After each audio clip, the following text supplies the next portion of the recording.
Chisanikire. But I would say welcome to Good Morning Uganda with me, Olive Monica Najima, and my colleagues Jerome Paul Sonko plus Robert Chirabo Nyonyitono in Studio B.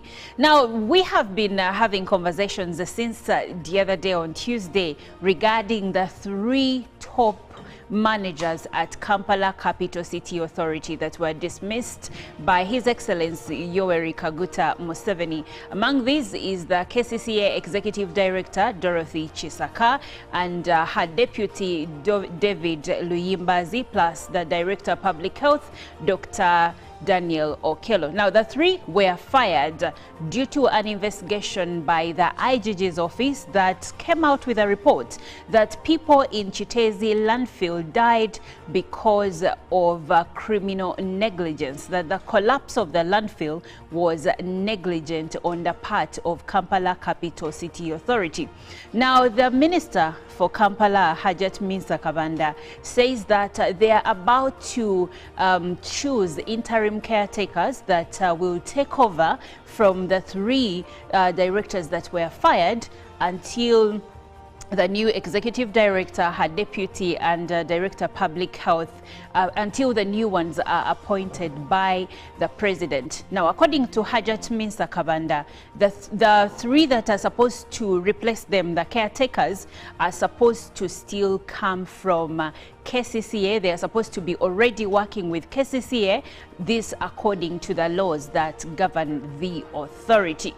Yes, waste management in Kampala also has become a big conversation where stakeholders are asking government to find a lasting solution, not only for Kampala but also other cities within the country, because mountains of garbage are pretty much everywhere. So we've been following up these conversations among others, but also stakeholders in Uganda are also, especially leaders, local leaders, are being advised to actually help the government in the fight against HIV/AIDS. They are told that we need to join hands so that we spread the message about the prevalence of HIV/AIDS so that we can be able to end the spread of HIV/AIDS by 2030. Now, I am with my colleagues, like I said, and Jerome Paul is here, looking excellent. Good morning. I like the outfits. Good morning. How are you? I love the dress as well. Oh, thank you. I'm doing okay. And you've mentioned about Dorothy Chisaka, engineer David Luyimbazi, yes, who are dismissed of their duties. And of course, the main reason behind it, being how they've mishandled some of the other cases, including the Chitezi disaster. But that said, when it comes to the environmental management details here, or garbage and garbage disposal and management in Kampala, it is really alarming, not only in Kampala but also in the suburbs. And it also gives me the opportunity to remind our viewer that today, being the 26th of September, is World Environmental Health Day. So it is a day that is now celebrated. It is the 13th day, it is the 13th year of its celebration. Why is it being celebrated? It is to create awareness for you and I, or the entire country, in regards to safeguarding the environment, because this is where we live. So it's all about climate change, but also giving more awareness that, well, you have to protect the environment in order to have good health, or in order to uphold good health standards. Yes. But also, on the good note of things, yesterday the Uganda Airlines launched officially, or opened up officially its routes to Lusaka and Harare, that is Zambia and Zimbabwe, which is going to be the cheapest route so far, that is from southwestern to Uganda. Meaning now we have 16 routes for Uganda, and that is also an expansion of the various destinations that Ugandans can fly to using Uganda Airlines. Opening room for business, opening room for tourism, and, well, of course, also opening room for those who just love to travel and maybe fill up their passports.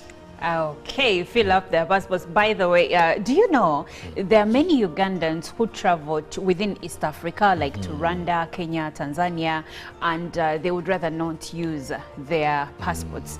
But actually, using their national ID. Yes, which is also okay because you're within the East African region. But actually, it's advisable for you to create a travel footprint in your passport. True.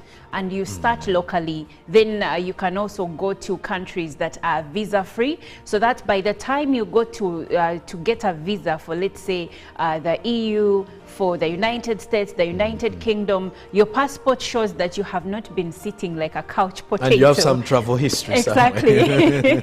You have travel history. So fill up your passports, go to Harare. Is it a direct route? Yeah, it's a direct route. Entebbe, Harare. From Harare, then there's Harare to Lusaka. So it's the same Uganda Airlines taking you there. No connecting flights, maybe a layover a little bit, and then you are in Zimbabwe. So that's cool stuff coming in from and also Uganda Airlines. I've just remembered we also have a viewer from Zambia. Back in the time, he used to send in comments. Yes, and I think if at all he has the opportunity, he can come. Or we can travel to Zambia as Good Morning Uganda just to check on him. Imagine that. Now, Robert, how are you feeling? Are you going to fill up your passport with all these new routes? Now we have Nigeria, and now we have Harare. So good stuff is happening from Uganda Airlines. Well, good morning, our viewer. Thank you so much for choosing us and waking up with us. Now, maybe one only problem I have with Uganda Airlines is that they have not marketed so much the nature of planes we have. They have concentrated more on routes, which is very okay. But if I want to tell you, we have one of the best planes you can talk about. Why am I saying so? A friend of mine wanted to travel and wanted to use, the people who booked him a ticket booked him Uganda Airlines. So he had this thinking in mind that, you know what, but we are going to use Uganda, why haven't you booked me any other airline now? Just seated to him, next to him was a retired pilot, a British retired pilot. And he wondered why I even chose to sit next to him. But he went on telling him different jets, then how we have the fairly latest, and praising this jet. So he came back and told me, but you see what is very annoying is that we've not marketed so much compared, I don't want to use other countries, but this person compared other countries within the region. And he was very happy that we still have the newest and most efficient vessels that are flying through Uganda Airlines. So I felt like, really, we need to do more. People to understand that, by the way, we have the latest, we the have best. the Bombardier, we have the Boeing, so Yes. we need to market them. Yes. I remember when the Bombardier just landed in Uganda. It was Yeah, because there's still those who may think that we do not have, they need to understand actually what we have, what is flying, what Uganda Airlines has. What the experience of Yes. flying on Uganda, And when you go Uganda and Airlines test is. the food, let me tell you, if you want to taste real chicken for the travelers, and sweet pineapple. nice sweet pineapples What with does that it mean- What does it aroma, mean real chicken? with that Real aroma. Is it trying to say we have not tested real chicken? No, Robert, what do you mean by real example, chicken? A question I've coming traveled. in I've from traveled. I want to mention countries where I was, Yes. and I asked for chicken, and what they brought me Eh, didn't taste so good. You know, here you get your Karoko chicken. Well, The you know, problem you have, Robert, is that you're a Muganda man. eh. it was real chicken. You you people. You wanted- wanted the local breed. naye Luombo. owulira ng'olya nkoko, owulira ng'olya nanansi. Oh, you wanted Luombo. No. So there is so much interesting things about Uganda Airlines that whenever you want to travel, your best to choose among all alternatives should be Uganda Airlines. I agree with you, Robert, because if you see that even, let's say, Fly Emirates, Qatar Airways, and many others are advertising and doing their best to show us the experience. The that jets it they is. have, you know, exactly. So the we planes, should and for also us- do it. Yes. Yes, we and for us, shouldn't we're not sit doing back. that. I agree with Yet you. in the region, we have the best that I can authoritatively say. Now, away from that, there's something that I learned yesterday. People, it's very bad and hurting to work in a place, and when it's your time to go, people are not missing you but jubilating. So everyone in any office, may this be a humble message to us to think twice. Will people cry when you leave? Will they celebrate you? Or will they hold parties when you have left? That is very important. Good morning. Well, good morning. I take it that you're referring to an incident at Kampala Capital City Authority after the dismissal of top executives, but we'll not get into that. I take Robert's message, and with that, let's get into the news. And beginning with generals that retired yesterday, now President Yoweri Kaguta Museveni and the Commander-in-Chief of UPDF has advised retired generals to invest their retirement package in durable assets other than gambling. While presiding over a ceremony of retirement of 5 generals of UPDF at State House Entebbe, President Museveni said he persuaded the government that soldiers had over the years worked for no or low pay, and now that they are retiring, there was a need to ensure that they retire with a reasonable package. The Minister of Defense and Veteran Affairs, Honorable Jacob Oboth Obo, highlighted the military's pivotal role in modeling individuals. He praised President Museveni's visionary and strategic leadership, which has propelled Uganda forward, particularly the UPDF, beyond national borders. The Deputy Chief of Defense Forces, Lieutenant General Sam Okiding, emphasized that retirement is not a new concept, acknowledging the support from spouses and children to the retiring generals. He also asked their families to be accommodative as they adjust back into the life given their type of work and service. The retired generals included Major General Silva Kayemba, Brigadier General Christopher Kasaija, Brigadier General Charles Kisembo, Brigadier General Godard Businje, Brigadier General Fred Karara were those that were retired yesterday. And moving on, the Minister for Kampala, Hajat Misa Kabanda, yesterday said that the names of the interim directors of KCCA would be announced within the next 24 hours, making it by the closure of business today. She said the interim caretakers of the authority in waiting are supposed to be selected from the already serving officers from within the authority in accordance with the KCCA law. On Tuesday, President Yoweri Museveni dismissed the top 3 directors of KCCA over negligence that led to the death of over 30 people on August 10th in Chitezi.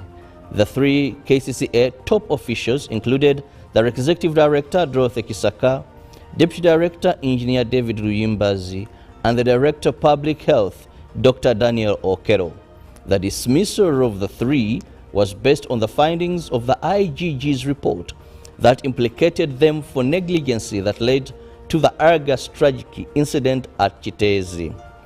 The committee that led the investigations on the actual cause of the tragedy was instructed by President Yoweri Museveni. Upon their dismissal, President Museveni tasked the Minister for Kampala to advise the President on the interim appointments of capable persons.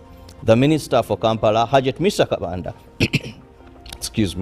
revealed that the names of the interim directors of KCCA will be announced today, in accordance with the law. Cabinet has lifted the lead on the eligibility of the beneficiaries of the Parish Development Model Fund, opening doors for leaders on Local Government Council 1 and 2. In a media briefing on the most recent cabinet decision, the Minister for ICT and National Guidance, Dr. Chris Wariomunsi, said, henceforth, local council leaders are now allowed to borrow from the PDM pockets. invest in profitable ventures to enhance on their earning in addition to the monthly allowances. In 2002, government launched the Parish Development Model Project with sole aim of improving financial muscle for the poor to engage in profitable ventures.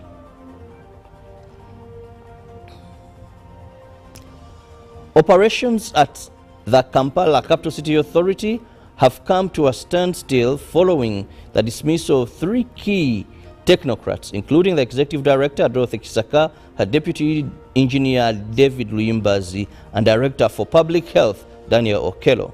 Kampala Lord Mayor Elias Lukwago appealed to the Minister for Kampala, Hajat Misa Kabanda, to expedite the appointment of an acting Executive Director as directed by the President to address the potential fallouts in the city.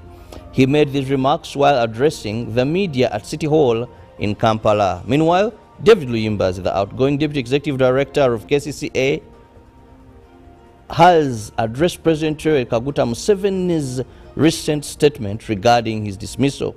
This follows an investigation by the Inspector General of Government report into the Chitezi landfill disaster. Luyimbazi stated that he is prepared to cooperate with the CID and face any investigation. However, he emphasized that the lack of resources contributed to the disaster, which resulted into loss of lives in Chitezi. Now moving on to international news, New York City Mayor Eric Adams is facing federal criminal charges according to U.S. media. Adams, a retired police captain, was elected to lead the most populous U.S. city nearly 3 years ago on a promise to rein in crime. But in recent weeks, a number of top local officials in his orbit have come under scrutiny as part of several federal inquiries. The indictment remains sealed but would reportedly make Adams, age 64, the first mayor in the city's history to be charged while in office. I always knew that if I stood my ground for New Yorkers that I would be a target, and a target I became, Adams said in a statement to the BBC. If I am charged, I am innocent, and I will fight this with every ounce of me, strength and spirit. In recent days, the mayor has ignored a growing list of officials calling for him to resign. Earlier Wednesday, U.S. Representative Alexandria Ocasio-Cortez, a popular figure in left-leaning New York, joined that list. I do not see how Mayor Adams can continue governing New York City, Ocasio-Cortez wrote on X. For the good of the city, he should resign. Now moving on, Israeli attacks killed 72 people across Lebanon on Wednesday, Lebanon's Ministry of Health says, as the death toll from Israel's bombings surpasses 620. Some 500,000 people may now have been displaced by Israel's massive bombing campaign across Lebanon, Lebanon's foreign minister says. France's foreign minister tells the UN Security Council that it is working with the United States on a proposal for a 21-day ceasefire between Israel and Hezbollah.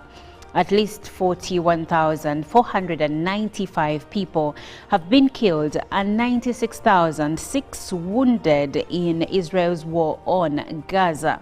In Israel, the number killed in the Hamas-led attacks on October 7th is at least 1,139, while more than 200 people were taken captive.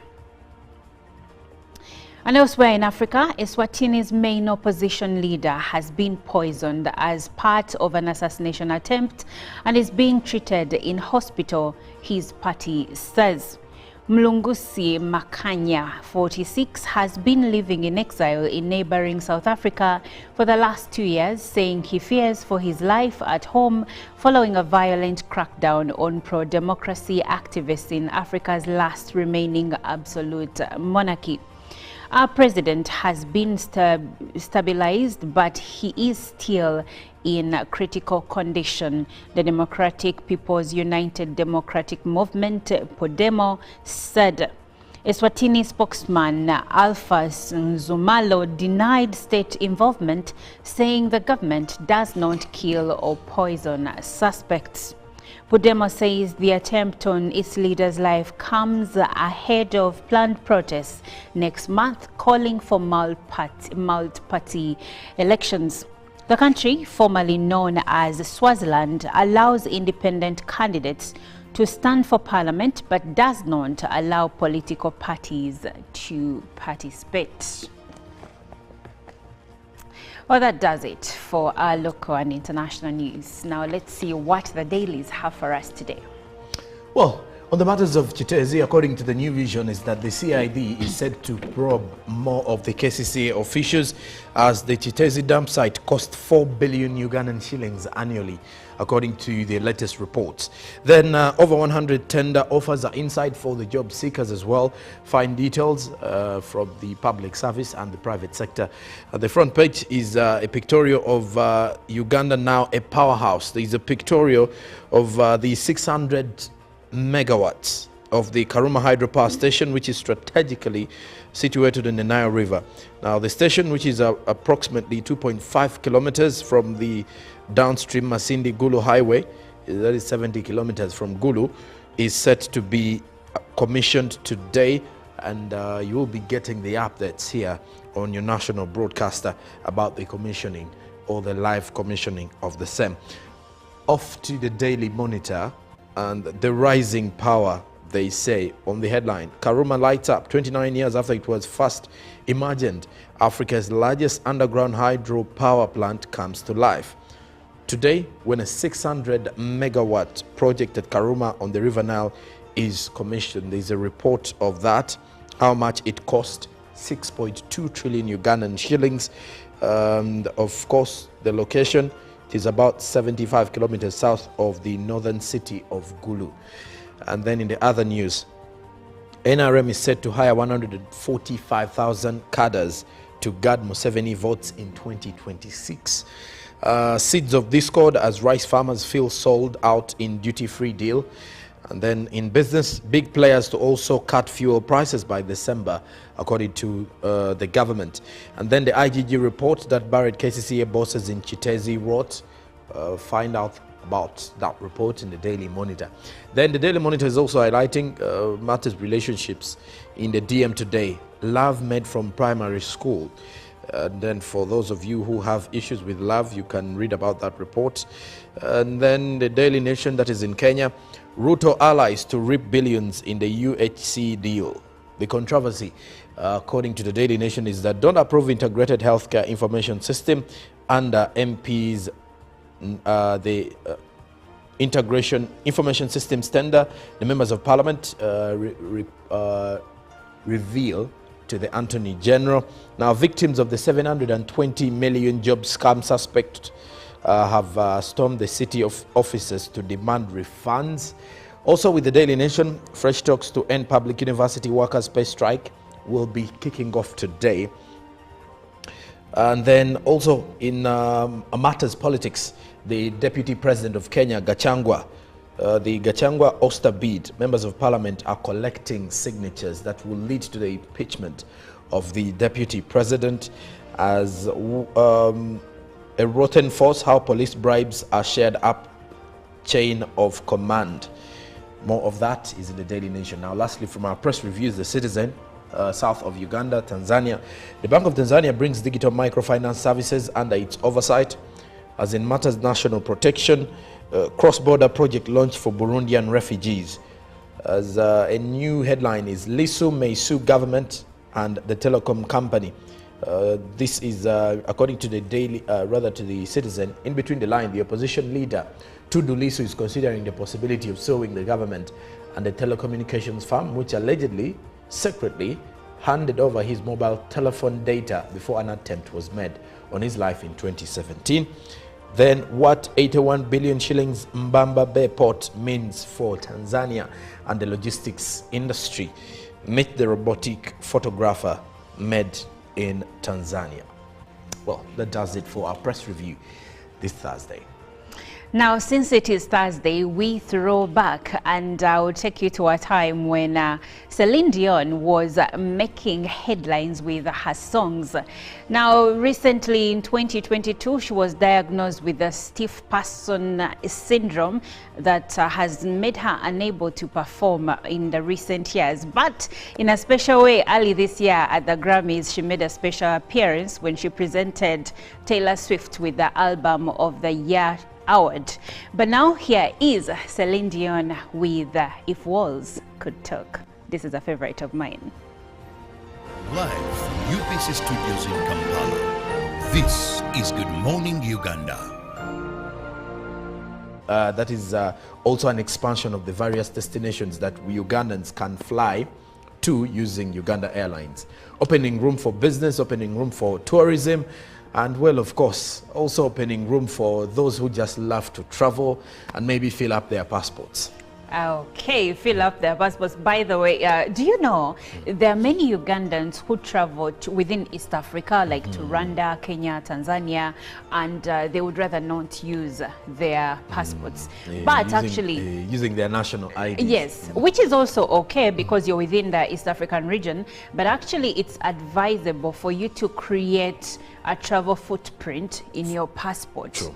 And you start locally, then you can also go to countries that are visa-free, so that by the time you go to get a visa for, let's say, the EU, for the United States, the United Kingdom, your passport shows that you have not been sitting like a couch potato. And you have some travel history. Exactly. You have travel history. So fill up your passports, go to Harare. Is it a direct route? Yeah, it's a direct route. Entebbe, Harare. From Harare, then there's Harare to Lusaka. So it's the same Uganda Airlines taking you there. No connecting flights, maybe a layover a little bit, and then you are in Zimbabwe. So that's cool stuff coming in from and also Uganda Airlines. I've just remembered we also have a viewer from Zambia. Back in the time, he used to send in comments. Yes, and I think if at all he has the opportunity, he can come, or we can travel to Zambia as Good Morning Uganda, just to check on him. Imagine that. Now, Robert, how are you feeling? Are you going to fill up your passport with all these new routes? Now we have Nigeria, and now we have Harare. So good stuff is happening from Uganda Airlines. Well, good morning, our viewer. Thank you so much for choosing us and waking up with us. Now, maybe one only problem I have with Uganda Airlines is that they have not marketed so much the nature of planes we have. They have concentrated more on routes, which is very okay. But if I want to tell you, we have one of the best planes you can talk about. Why am I saying so? A friend of mine wanted to travel and wanted to use, the people who booked him a ticket booked him Uganda Airlines. So he had this thinking in mind that, you know what, but we are going to use Uganda, why haven't you booked me any other airline now? Just seated to him, next to him was a retired pilot, a British retired pilot. And he wondered why I even chose to sit next to him. But he went on telling him different jets, then how we have the fairly latest, and praising this jet. So he came back and told me, but you see what is very annoying is that we've not marketed so much compared, I don't want to use other countries, but this person compared other countries within the region.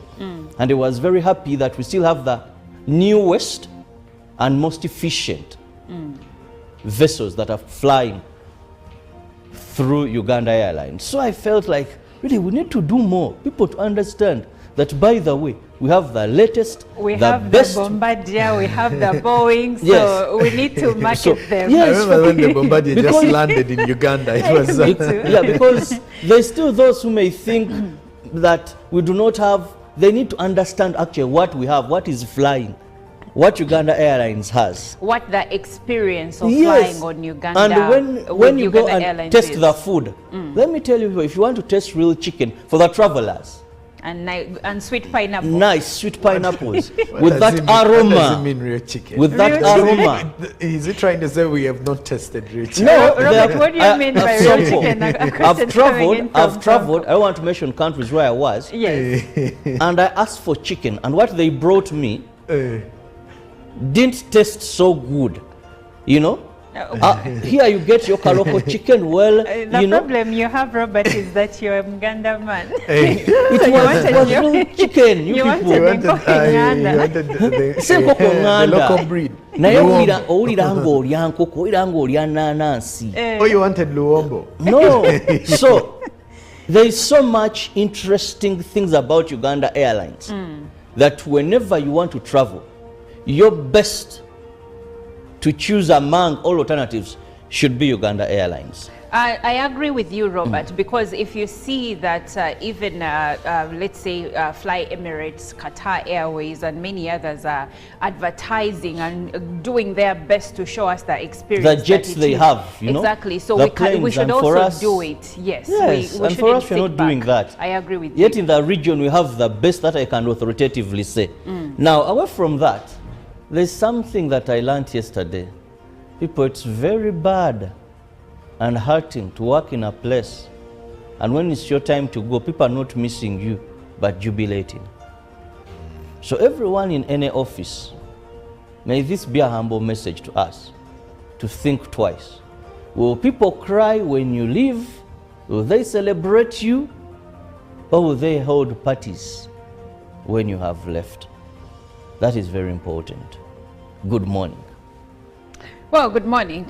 I take it that you're referring to an incident at Kampala Capital City Authority after the dismissal of top executives, but we'll not get into that. I take Robert's message, and with that, let's get into the news. And beginning with generals that retired yesterday, now President Yoweri Kaguta Museveni and the Commander-in-Chief of UPDF has advised retired generals to invest their retirement package in durable assets other than gambling. While presiding over a ceremony of retirement of 5 generals of UPDF at State House Entebbe, President Museveni said he persuaded the government that soldiers had over the years worked for no or low pay, and now that they are retiring, there was a need to ensure that they retire with reasonable. UBC, inspiring Uganda. Junko. Yo. Wachikuwa. Check the shopping, man. What's your secret? Uganda wange. Haven't you heard of the parish development model PDM? Yes, I did, but I thought it was just a talk. No, Sebatia. It is real. I and a few friends together formed a circle, accessed money from the PDM, invested in a portrait project, and now things are moving. Junko. I thought I was one of your friends. Live from UBC Studios in Kampala, this is Good Morning Uganda.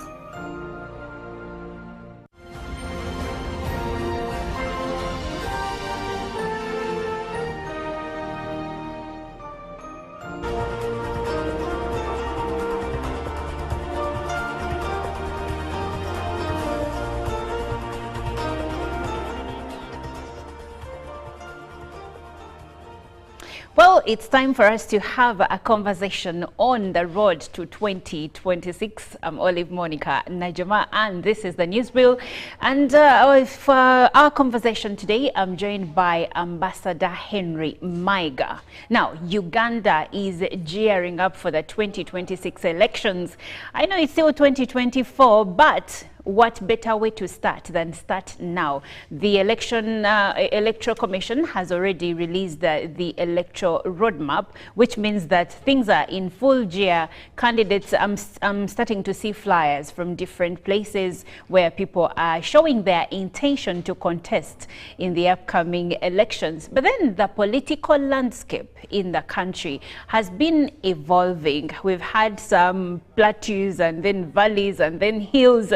And then we have had many I don't want to call them scandals, but there has been a lot of misgivings in different parties, like the Forum for Democratic Change Party, where now they have two factions. But also there has been the National Unity Platform, which is currently the biggest political party, opposition political party in the country, where they had to fire their own leader of opposition, Matthias Mpuga. So a lot has been going on in the multi-parties that we have in the country. But also one wonders what is happening in the NRM camp. Those are so many questions to ask, and we have answers. So when one thinks about the political landscape in the country, Ambassador, first of all, welcome to Good Morning Uganda. Thank you very much, Monica, for the opportunity this morning to be part of this conversation. And of course, good morning, viewers. I've been also watching the political space, the political canvas in the country. So much is going on, but I believe that I would definitely equal to the job. And as a country, I think come 2026, we are going to have these elections, and they will produce results, and they will have a president, we will have all the other elected leaders of the country. And so it's a very great opportunity as far as I'm concerned. All right, but now let's look at the landscape, where we have a leader of one of the major opposition parties, that is Democratic Party. He's now the Minister of Justice and Constitutional Affairs. And then we have NUP firing their own. We have the faction in FDC. A lot is going on. But the question here is, for all parties involved, NRM included, how ready are the political actors for 2026? I just want to start, I think, with the preamble. Yes. Because you see, sometimes for somebody to appreciate where we are as a country in terms of politics, you have to look into the past, the present, and also probably focus to the future. In my view, we've come a long way. I wanted to give an example between, for instance, 1966 to 1996, and I was here as an adult for a good part of that period of time, which is a space of about 30 years. We had only 2 elections. Yes. And that is in 1962 and 1980. And that was it. 30 years, a good 30 years, 1966 to 1996. 2 elections. And then in the subsequent times, from 1996 to 2024, we've had a good 6 elections. And we can count them. Yes. 1996, 2001, 2011, 1996, 2001, yes. 2006, 2011, 2016, and 2021, yes. Which brings us to 6 predictable and regular elections, in my view, and that is a space of 28 years under the Yoweri Museveni administration. And I want to believe that that has ironed out our political problems that hindered elections to occur in this country. In a space of 28 years, you are seeing those 6 elections, and I believe that Uganda has been more democratic in the last 28 years, from 1996 to 2024. And it was less democratic in the 30 years between, 1966 to 1996. And I just wanted also to give another example before I answer your question, I'm sorry, that in a space of just 1 year, for instance, between April 1979 to 1980 December, when we had those elections, disputed elections in 1980, we had 5 changes of heads of state. And Ugandans have to... Somewhere for as short as 3 months, 7 months? Absolutely. Some of them were doing 4 months, 6 months, and so on and so forth. And that was Idi Amin, who was removed in April 1979. And then followed by Yusuf Rula. I think he did about 6 months. Then Godfrey Lukongo Binaisa, and then Paulo Mwanga, and then Milton Obote. 5 heads of state in just a space of 1 year, in my view. And that was a staggering change of heads of state, and at a very high price in terms of political instability, in terms of insecurities, in terms of, Uganda becoming actually a pariah state because we didn't have elections, apart from, of course, the ones which came in 1980. So when you look at this space of 28 years plus 30, it was devoid of really, especially the first 30 years, there was a problem in as far as elections are concerned, because you can't have only 2 elections in 30 years. It was a very big problem. And suddenly, these 28 years, from 1996 to 2024, when we have had these elections, occur predictably and also regularly and consistently. Forget about the problems that we face as a country and as far as democracy is concerned. Those definitely occur. You look at the American system, for instance, in terms of their electoral processes, they still have issues. They have issues of campaign finance, how much money somebody should raise in order to contest, to stand for president, to stand for Congress, and all these kinds of things. They are still grappling with that, even if America has had elections for the last 250 years. You know, and for us, of course, we had a plebiscite. You remember the referendum of 2006, when we decided that we should go multi-party. So you can count the years between 2005 and 2024, which is just something like in the region of 19 years. 19 years. But we're having regular elections. So in my view, I think the political trajectory of this country is very good. It is very promising. We now know that for us to change our leaders, there must be elections. There must be elections, and it's a cornerstone in as far as democracy, in as far as democracy is concerned. Now, coming to your question, the actors, first of all, we have to define them. Who are they? Because it's extremely important for us to understand who these actors are. In my view, you can talk of government. Now, when you talk of government, of course, you're talking about three arms of government. You're talking about the executive, you're talking about the legislature, you're talking about the judiciary, and all these are key in as far as electoral processes are concerned, because Parliament has to pass budgets for elections, the government itself has to propose those budgets, and then even during the process of either people getting nominated or even after elections, people rush to courts. So the three arms of government, which is government, are extreme. So those are actors, or that is part of the actors. The executive, the legislature, and the judiciary. Are they ready? That is a very good question. In my view, they are, because government is planning to provide the resources for those elections. The courts, of course, are also ready. How ready they are, I think we need to have some empirical evidence, because many times people rush to court and they take cases there and so on. The times that are taken in as far as settling those court cases probably sometimes is too long, and then people are going to complain and so on and so forth. But for me, I'm comforted by the fact that the three arms of government are definitely ready. Now, the Electoral Commission is another actor. How ready are they? And I want to believe they are probably something like 70% ready, because you have just said at the beginning of this conversation that the Electoral Commission is doing very well, because they have given us the timelines of what is going to happen between now and when we have elections. They've given us the roadmap. Absolutely. So we have a roadmap, and so every Tom and Dick and Harry who wants to contest for these elections, they are very welcome. So those are part. God is also an actor. Those of us who believe in God, we think that this country should be stable so that we can have those elections. Fortunately, the Yoweri Museveni administration, of course, has stabilized this country for quite a very long period of time, and therefore we anticipate that definitely we are going to remain stable up to the time of elections. You can talk about the political parties, and I think that is the last one which I wanted to mention. In as far as I think enumerating who the actors are, you have the NRM. No doubt about it. President Yoweri Museveni is definitely going to be on the ballot paper. There were some formations within the NRM, like PLU. But now they have been put now to succumbed, rest. And they have mainstreamed with the President Yoweri Museveni. So in as far as I think that part is concerned, no more surprises. There are no more surprises. If there is anybody who wants to jump out of the I don't want to use the word queue, like some people have used it in the past. If somebody wants to jump out of the NRM and probably join other formations, that's okay, because that's part of democracy. People can choose where they belong. Constitutional right. Yeah, absolutely. And of course, NRM, as far as I'm concerned, and as far as I can see, I think the pulse and pace of the activities within the NRM are very good, because they are prepared and they are going to field candidates, not only the president, but also the rest of the elective positions. Now, when it comes to the opposition, because they are also actors, they are having problems. They're having problems.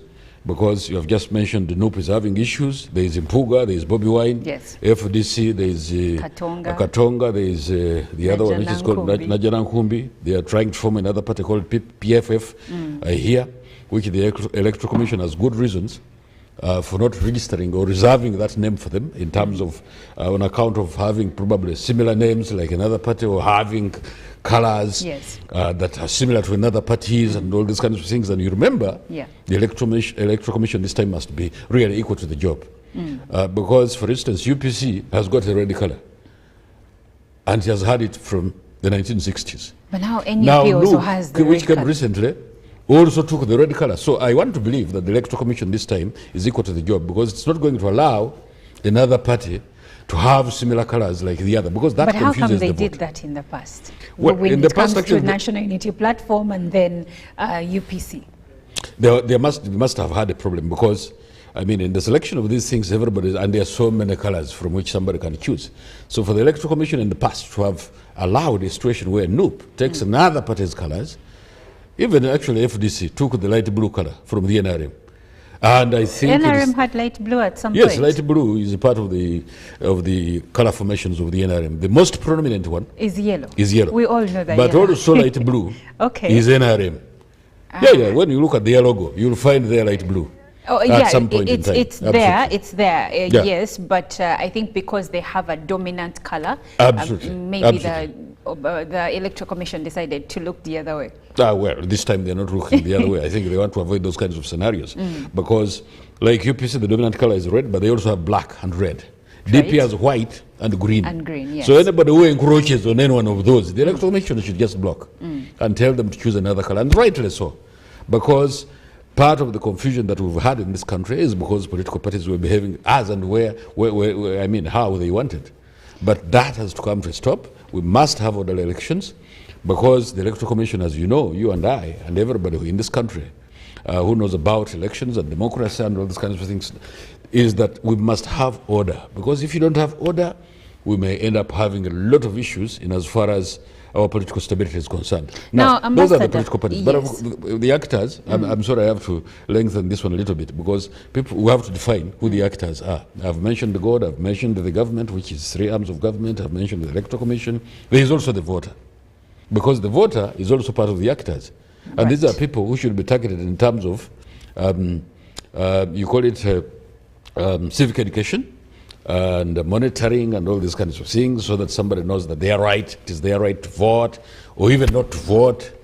But of course the emphasis should be that everybody should go and vote, because if you don't cast the vote, others are going to vote for you, and if they vote a fool, you pay the price. That's right. Absolutely important. And quite a number of other actors. You have the international community, which I don't believe in, that they should bring here. They are, what are they called? Why don't you believe in them? I don't believe in observers. That observers should come here and look at the way we do things. No. Because we don't get to observe their own things. Well, is that what you're saying? I've seen some people going to Europe and even the US to observe how elections are from our country. How elections in the US, for instance, and in some European countries are conducted. But I don't believe that over 60 years of independence of this country and so many other African countries, that somebody has to come and tell us, or even teach us, or even endorse the election results. And it's coming all thousands of, because you see, the electoral process is a process, as we say. And it starts from, for instance, 3 years before elections. Now for you, you're coming in just 1 week. So what have you come to observe? When you have missed the rest of the time, which is extremely important as far as elections are concerned. So for me, I don't believe, but they are also actors. They are part of the actors.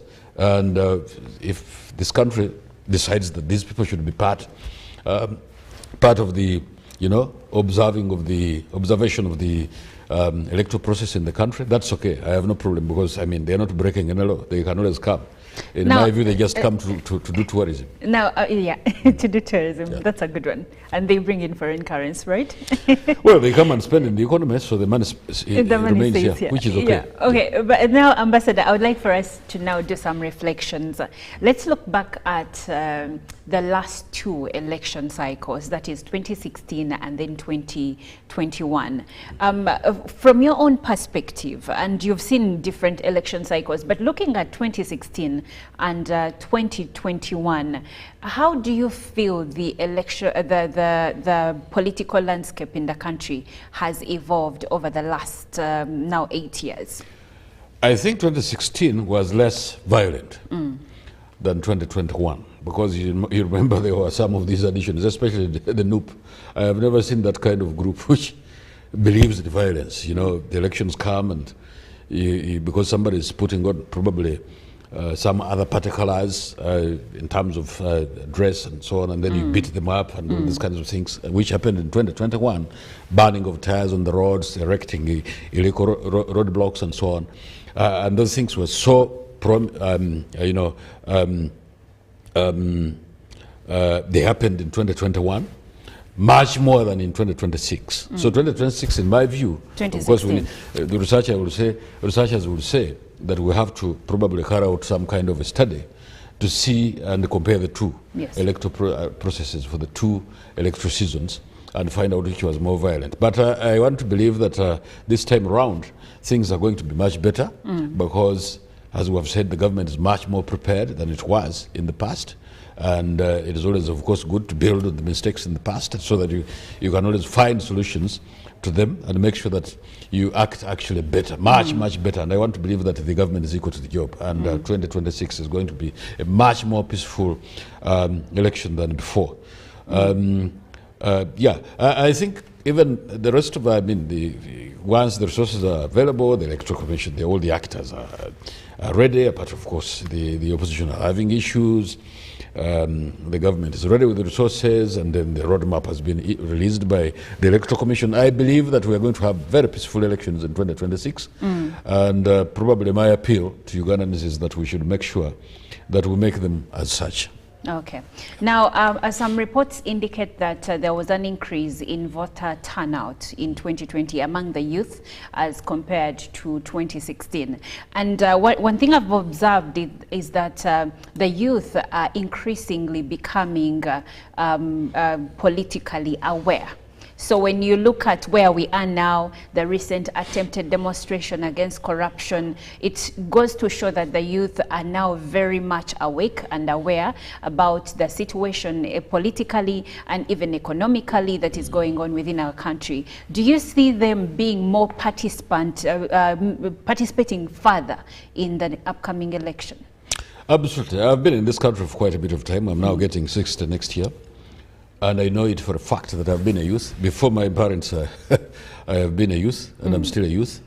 So even the word youth is relative, depending on who calls you a youth. You can be 70 and the 90-year-old is like these young men here. Absolutely. I went for an introduction ceremony, and there were these, the Uganda would call them Migigi. The 90-year-olds, the 80-year-olds, the 70-year-olds, and each one of them was referring to the other one, Mutabani Muwara, and so on and so forth. Very interesting conversation. Absolutely. So, but I'm also aware that there is no government that I've seen in this country, because I've seen quite a number of them, right from Obote's time up to this time. I have not seen a government that actually has really hyped this thing of the youth as much as the Yoweri Museveni administration is concerned. Look at the youth councils, which are available at the moment in the country. You look at their representation, not only in the local councils, but also in parliament, because the majority of the people, at one point in time, I think in parliament, although right now I don't know what is happening, the majority of the people in parliament have been the youth. But of course, some people would want to give it, to give an impression that this time the youth are even more active in politics than ever before. They have always been, especially from 1986 to date, because this government found it fit that women, youth, workers should be part of the political processes in the country, because that is one way of mobilizing. Ambassador, there is a thing. I have been speaking to the youth on this program that are in leadership, they are in youth councils, even in the NRM. But they say that, yes, they are in these councils, they are called upon to, canvass for votes, but when it comes to necessary positions and decisions to be made, they are left out. No, I don't agree with that one. Because they're saying it is just recently that a few of them have even joined cabinet. No. I think we have had the youth for a very long time, even when I was still at university, when Museveni had just taken over government in this country. The youth have always been key at players the time he was a youth himself. I was a youth, but I'm still a youth even before my parents. Even he himself was a youth. So I don't want to agree that the youth have actually been sidelined. But of course there's an argument, especially from the international community, because I saw the EU delegate recently, actually they were together with Honorable Norbert Mao at a public meeting, and the EU delegate was arguing that the youth in this country should be given much more opportunity to participate in the politics of this country. And I said how I wish I could have a chat with him, because I have not seen a government that has given the youth bigger platform to participate in the politics of this country than this very administration that we have at the moment, because of the youth councils, because of those positions they have 4 regional youth representatives in parliament, we call them MPs, and then the Minister of State for the Youth, and all this. And all of these, in my view, but isn't that are just policies the tip of the and measures iceberg, put in place to Ambassador? ensure that the youth are actually part and parcel of Isn't the that political just processes. a drop in the ocean, considering that 70% of our population are the youth? Now, I'm not saying that the entire cabinet should be comprised of the youth, but what percentage of them, according to you, do you feel comfortable is there? Because their argument, and I think we should give it some ears, their argument is that, yes, we are in these smaller councils, but when it comes to the big stuff where we need to be included, we are not there. Well, of course, that is a matter of conjecture. Yes. The argument that these people are definitely, I mean, like they're arguing that they haven't participated to the fullest, as they would have wanted. Yes. Of course, that is a matter of conjecture. But as far as I'm concerned, I have not seen a political space that has been occupied by the youth like during President Yoweri Museveni's time. Probably, I mean, in the subsequent years after 2026, maybe their numbers are going to increase. Of course, they're going to increase even in parliament, even in local councils, because if you're talking about 70% of these people actually being, part of the population, I think that is a very, very big critical mass that probably can put enough, political pressure on us to ensure that these things happen. But of course, at the end of the day, when you are young, you also need to learn from the old ones. That's right. Because you can do things, yes, you can be given a responsibility, and yes, you accept it, but also performing that responsibility. But Ambassador, you also and therefore do you need know the skills probably to learn from the older generation. I'm not trying to say I don't that we disagree. should block them, and actually the way should be opened for them so that they can take much more, participative roles in the Yes. politics of this country. That is definitely a bona fide, desire by the youth in this country, and I want to believe that President Yoweri Museveni is listening to, of course, what they're saying. Yes. And by and by, things are going to be much better for the youth in this country. All right, and of course, you're Muganda like me, and we have a saying in Luganda which says "Nigoza dakubiri ngoma nozina." So, loosely translated, even the child that you raised can actually teach you a thing or two. So, I believe the youth need to learn from the older generation, but the older generation also needs to listen. But now let's talk about the political distrust. In 2021, there was much of that where people did not believe in the arms that you have mentioned, for instance, the Electoral Commission. Do you think in the past few years, in this term, there have been processes taken to ensure that they rebuild public trust in the arms that are concerned when it comes to elections?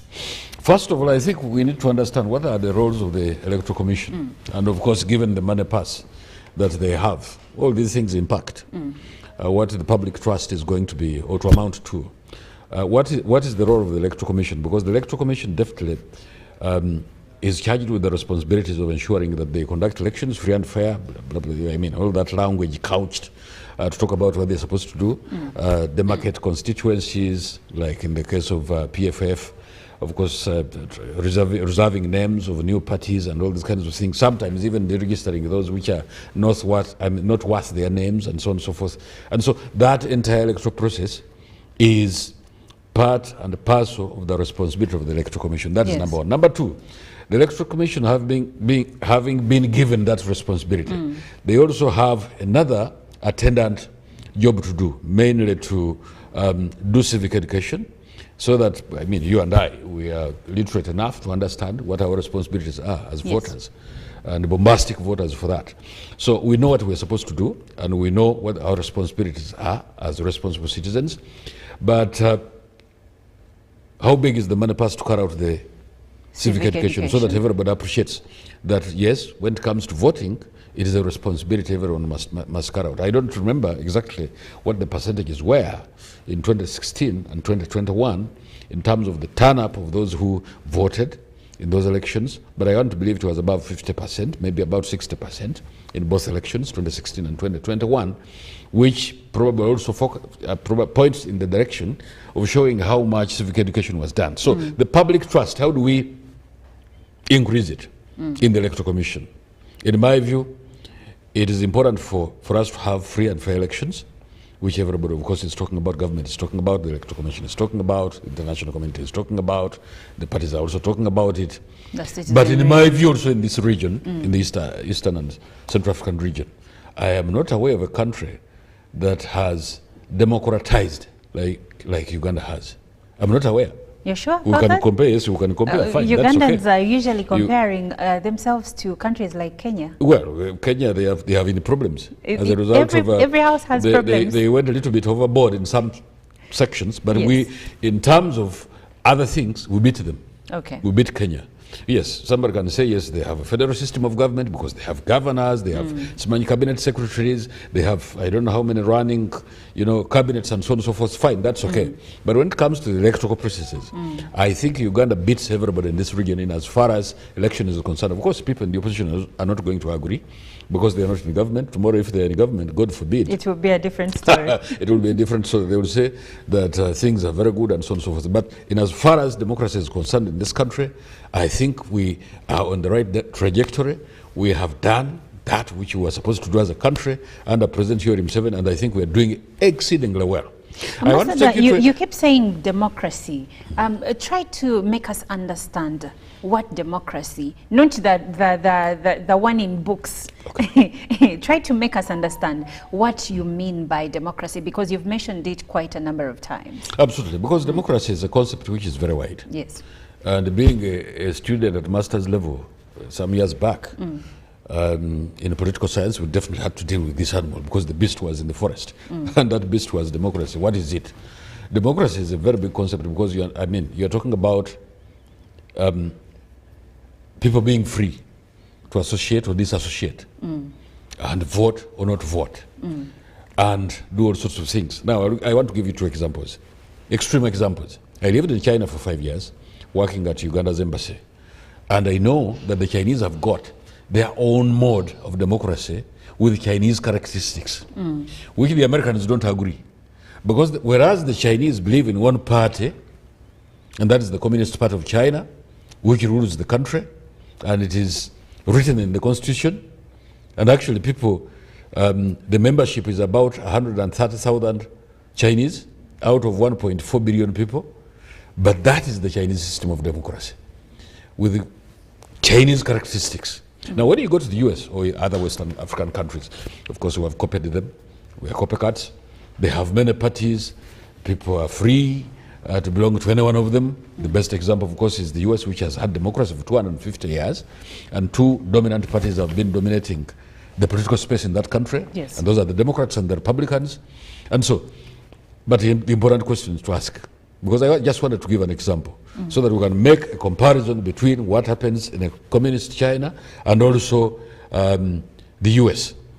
But out of those two countries, Ugandans can choose what they want. They can have a hybrid. They can say we can just be like the Americans. They can say we can be like the Chinese and adopt their mode of democracy and so on. But democracy, in my view, should give an opportunity to somebody, to Monica, to Henry and the rest of the people, to belong or not to belong, to vote or not to vote, to have free access to the media, the fourth estate, which is this one in which I am at the moment. The fourth estate is, by the way, one of the actors, which I had meant to mention at the beginning of this conversation, that they are actors. Because and we are doing our duty of educating and having these conversations. You need to carry out a research and find out whether you're doing it diligently and beautifully. Because sometimes the fourth estate, which is the media, can cause problems, like in Rwanda. They caused the genocide. I hope you are aware of that. That's right. And quite in a number of other countries, the media has caused problems. That's not to say that in many other countries, probably even a majority of the media have done a very good job. You are really shooting. No, I'm not shooting. I'm just bringing out this one so that we can appreciate ourselves as actors, that we as voters, we as fourth estate, we as government, we as electoral commission, we as NRM party, we as opposition have roles to play to make sure that we have good elections without violence. And we must also learn that when you go and stand for elections, you can expect a win or a lose. Or a lose. A loss. Now, Ambassador, we've come to the end of our conversation, but I would like for you to share with us your parting shots. The parting shots is that as we move towards 2026 elections, let Ugandans become, we don't need to become violent. Absolutely unnecessary. And those who have been doing it, well, the agencies of government will address them, they will handle them. So we need to be peaceful. Let's honor the map, the roadmap which has been given by the Electoral Commission, so that we can have those elections out of the way, have a government that can serve the people diligently. Well, Ambassador Henry Maiga, thank you so much for educating us this morning.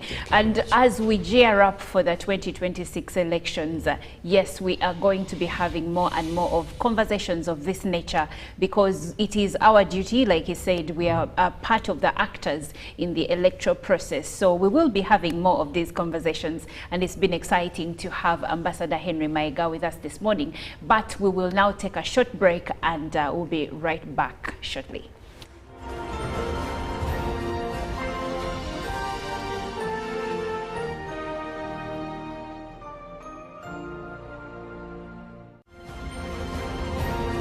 Live from UBC Studios in Kampala, this is Good Morning Uganda. Pick of the day on UBC. He expected me to die like within the first 2 years. Out of the blue, the child will get pains, especially in the wrists. And this happens commonly when children are starting to walk. Was brought to you by You can now get all the Chibuzi out with MTN voice bundles. Call all networks. Kubei Dondoro. Buy a 25-minute voice bundle for only 1,000. Or buy any daily voice bundle of your choice. Dial *100 *21# and select daily, or use the My MTN app. When we talk together, we are unstoppable.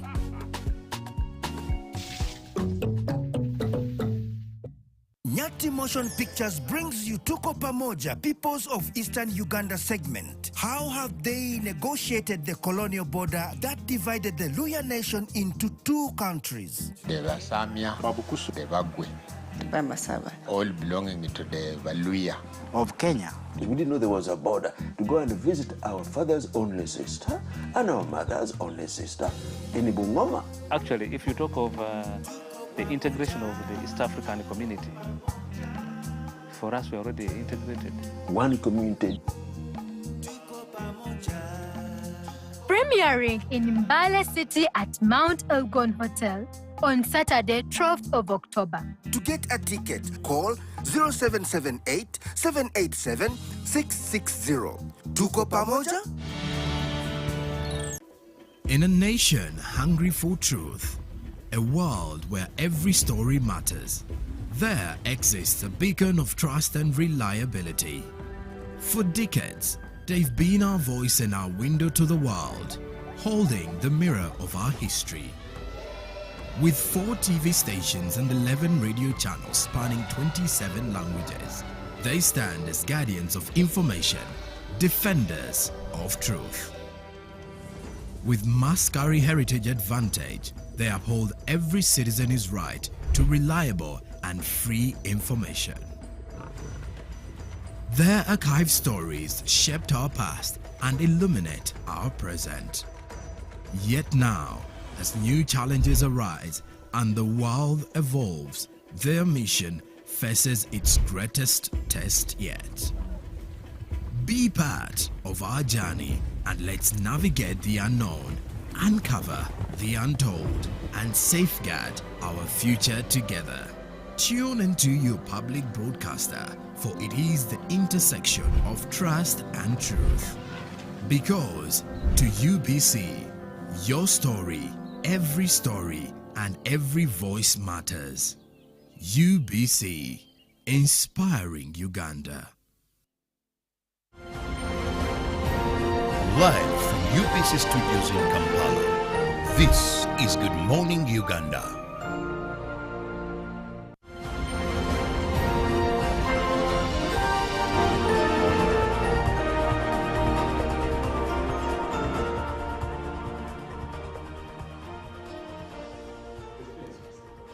Good morning and thank you very much for sticking around. This is Good Morning Uganda Business Updates, And I'm Jerome Paul Songo to give you more from the world of the economy within the country and, of course, checking in from the world of Forex to keep you updated and up to speed with the knowledge and information in regards to the currency standings in the country. But first, we start off with the national economy because the Ministry of Finance, Planning and Economic Development has now explained the urge of additional funding for the road construction of the routes including Laropi Moyo Afoji and Katuna Muko Kamganguzi road projects. This additional funding that the Ministry of Finance, Planning and Economic Development is looking for is due to the late approval of detailed designs of the respective roads, which came after the project had been approved earlier in 2020. Now, government is seeking for a loan request of 15.222 million US dollars from African Development Bank and 73.15 million US dollars from the African Development Fund to top up with the already approved 235.458 million US dollars for the entire project. The Parliamentary Committee on National Economy, however, asked the Finance Ministry to present clearance from the President on the additional loan request as part of the requirements to process the entire loan. Now, that said, these three major roads are identified for construction, and these include the Namagumba Budadiri Nalugugu, then the Katuna Muko Kamganguzi and Laropi Moyo Afoji South Sudan border road. And the loan request for the entire project was approved in 2020 and it was amounting to 235.45 million US dollars. And apparently it's only Namagumba Budadiri Nalugugu roadworks in progress. Now, the Ministry of Finance, Planning and Economic Development further revealed that it is because the designs were delayed, and that is why we are in such a situation. Now, of course, when you look at the members of parliament sitting on the committee chaired by Patrick Ikojo, were first hesitant to allow Minister Mosasizi to front the concern, citing insufficient documents. And at the same time, the government is seeking for a loan request of 15.222 million US dollars from the African Development Fund and on the already approved 235.45 million for the entire project. Well, and elsewhere, we turn our focus to the aviation sector in Uganda because the Uganda Airlines now has 16 official routes. Yesterday, the Uganda Airlines added 2 new routes to its map marking, making 16 routes now served by the airline. The new routes are to Lusaka, Zambia, and Harare, capital of Zimbabwe. The launch event at the Entebbe International Airport was attended by government officials, diplomats, and representatives from the Zambian and Zimbabwean communities. Uganda Airlines added Lusaka and Harare as Route 15 and 16, respectively, to its destination map. The services operated will be using the CRJ-900 aircraft, which will eliminate lengthy layovers in neighboring hubs and reduce travel time between Uganda, Zambia, Zimbabwe, and that will be by just 6 hours. The flag of the event at the Entebbe International Airport was attended by the flag-off event at the Entebbe International Airport was attended by the Finance Minister Matia Kasaija, the Consul to Zimbabwe, Fred Mwesige, among other officials. Now, the other officials, while addressing the media, the Minister of Finance, Planning and Economic Development, Honorable Matia Kasaija, stressed the importance of unity in Africa and said that initiatives like these would bring the continent closer together. On her part, the Zimbabwean High Commissioner praised the expansion as a bridge that would strengthen ties and foster great integration between Uganda and Zimbabwe. And on the other hand, the CEO on the screen, that is Jennifer Bamturachi, appreciated all the stakeholders that played a huge role on making these routes possible, as the Uganda Airlines is further looking at expanding to Europe and other countries on the African continent that are economically viable for those who travel. Now, lastly, from our business news, we look at the Ndere Center because news broke out over the past few weeks in regards to the fact that Ndere Center is having loans that are supposed to be cleared. Now, the government is set to bail out Ndere Center because, according to reports coming in, President Museveni has instructed the Minister of Finance to secure a bailout of the Ndere Cultural Center. This announcement was made by the ICT Minister, Dr. Chris Baryomunsi, at the Uganda Media Center. Dr. Chris Baryomunsi confirmed that following a presidential directive, the government will now assist Stephen Rajezi, the owner of Ndere Center, with this loan. However, the specific conditions under which Ndere will receive the financial aid remains unclear for now, as this Ndere Center is situated in Chisasi, a suburb of Kampala, and at the same time, the culture center is vital for showcasing and preserving of Uganda's cultural heritage. Early this month, along with 2 other properties owned by Rajezi, Ndere Center was slated for public auction by Quickway auctioners and court bailiffs. The financial crisis is dating back 4 years, that is in 2019, when Ndere Troop Limited aimed to broaden its business scope with ventures like Ubuntu Kado Hotel and Ubuntu Tourist Lodge. Unfortunately, these plans were significantly impacted by the COVID-19 pandemic, which did not only affect Ndere Center and its owner, Rajezi, but it further really stressed lots of business players who either collapsed or others sold off property. Now, in regards to the Ndere Culture Center, discussions about the bailout are continuing, but there are concerns lingering over the future of Ndere Center and its impact on local employment and, of course, the terms and conditions of the government's bailout.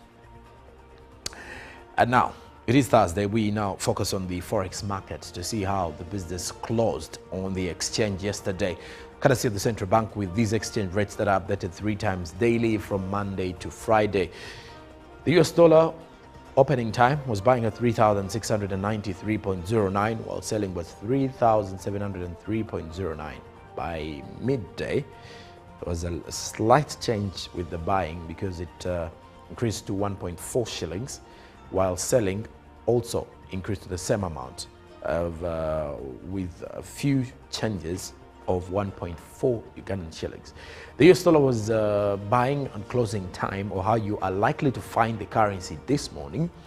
It was buying at 3,690.14, while selling was at 3,700.14 shillings. The Great Britain pound was buying at 4,946.26, while selling at 4,959.67, and the euro was buying at 4,130.00 shillings, while selling at 4,141.20 shillings. The Kenyan shilling was buying at 28.61 shillings, while selling at 28.66 shillings. And then looking at the Tanzanian shilling, you get to realize that it was buying at 1.35 shillings while selling at 1.35 shillings. And at the same time, the South African rand was buying at 212.82 while selling at 213.40. Well, that does it for our business this entire week, Mondays to Thursdays from 8:40 to 8:50. I'm Joram Paul Sonko. Please do note that on Saturdays from 8:30 p.m. to 9 p.m. here on UBC, we do have the Business Roundup. A show that gives you a wrap-up of all the business stories that have been making headlines, or the top business stories that have been making headlines throughout the week. It is Thursday, and I'll be back on Monday with more business updates. For now, more updates regarding NSSF will be coming in the preceding bulletins here on UBC. Olive Monica Najuma is here though with the traffic updates, and this is Good Morning Uganda.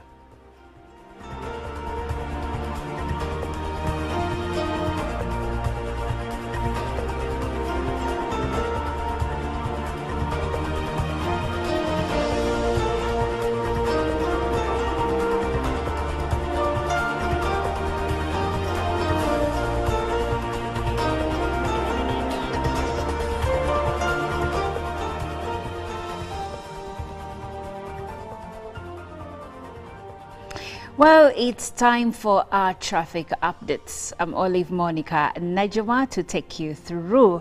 And we are in Bukasa today. And what I see just around Zimwe Road where it connects to Bukasa a few minutes ago, we had traffic jam in this very place. But now there is smooth flow of traffic as of this minute. Now, as we move along Bukasa Road, I see that a few sections like around the area around Masa Mugululu Road, there is a bit of traffic jam that is building up. But then continuing with Bukasa Road, we have smooth flow of traffic.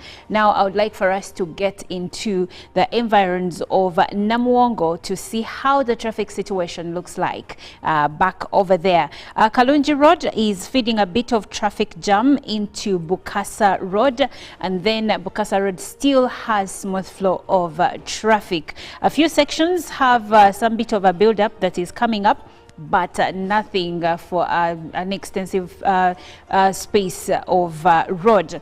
Still continuing with the Bukasa Road as we now transition into the areas of Namuwongo. I see that we still have smooth flow of traffic. Chisugu Road has smooth flow of traffic. Actually, the entire Chisugu Road looks pretty good. And now we get into Namuwongo Road. Now, where Parkrise Road meets Namuwongo Road, there is a bit of traffic jam over there.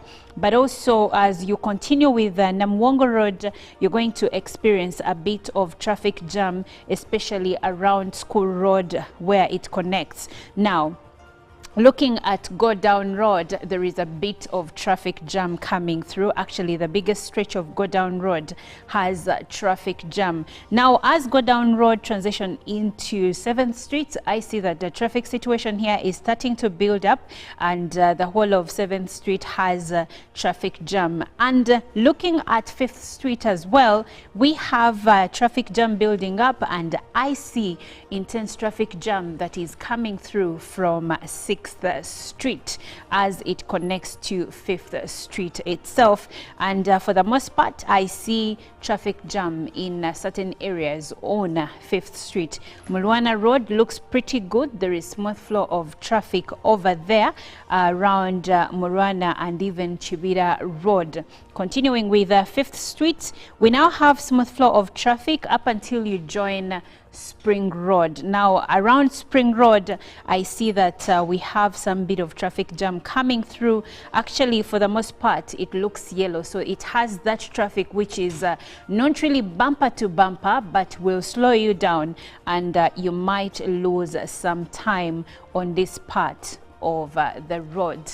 So we've been looking at the environs of Bukasa, Namuwongo, coming to town, especially the industrial area. And for the most part, the roads are not really clogged in industrial area, but you know, it's only 7:56. So anything could happen when by the time 8 o'clock comes up, or even 9 a.m. So it's best for you to actually start moving right about now. But our traffic updates end right about now, and I'll be back on Monday to share the same, because on Friday we have the Good Morning Uganda Friday special, and it is filled with lots of entertainment and amazing conversation. So be with us tomorrow, but Good Morning Uganda is still ongoing today.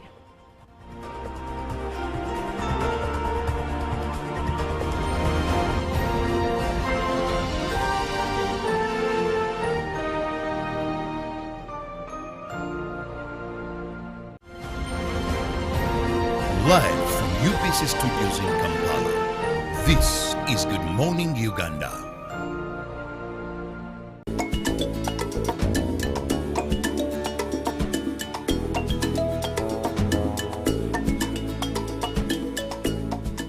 Taking care of your bones is like giving your body a solid foundation for a healthy and active life. And now, let's dive into practical advice that you can easily weave into your daily routine, ensuring your bones stay strong and support you every step of the way. Number 1. Adequate calcium intake. Calcium is crucial for bone health. Include calcium-rich foods in your diet, such as dairy products, leafy green vegetables, tofu, and fortified foods. If needed, consider calcium supplements but consult with your healthcare provider first. Number 2, vitamin D. Vitamin D is necessary for the absorption of calcium. Spend time outdoors to get natural sunlight and include vitamin D-rich foods in your diet, such as fatty fish, egg yolks, and fortified foods.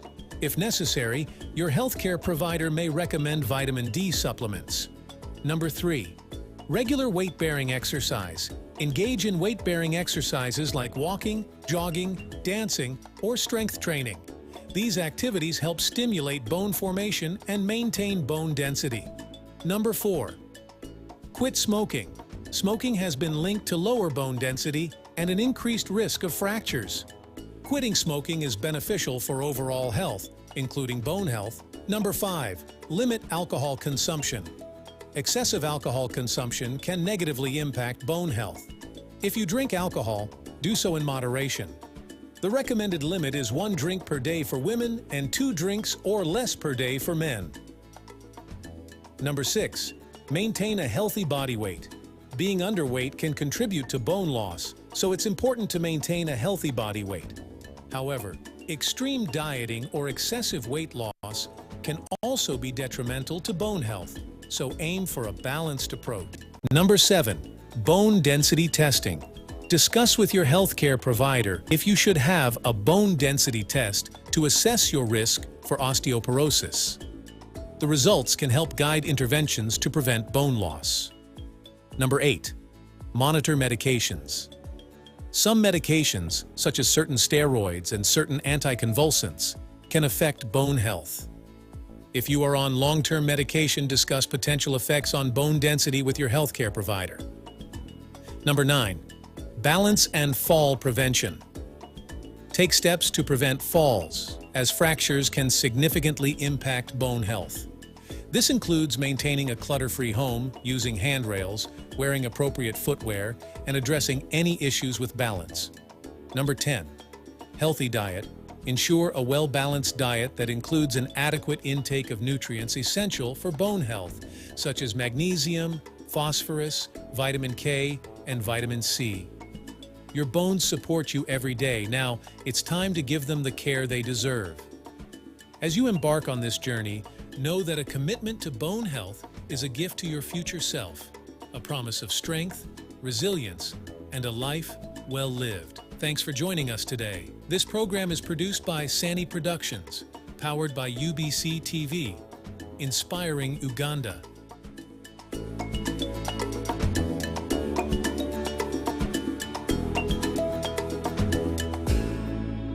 Pick of the day on UBC.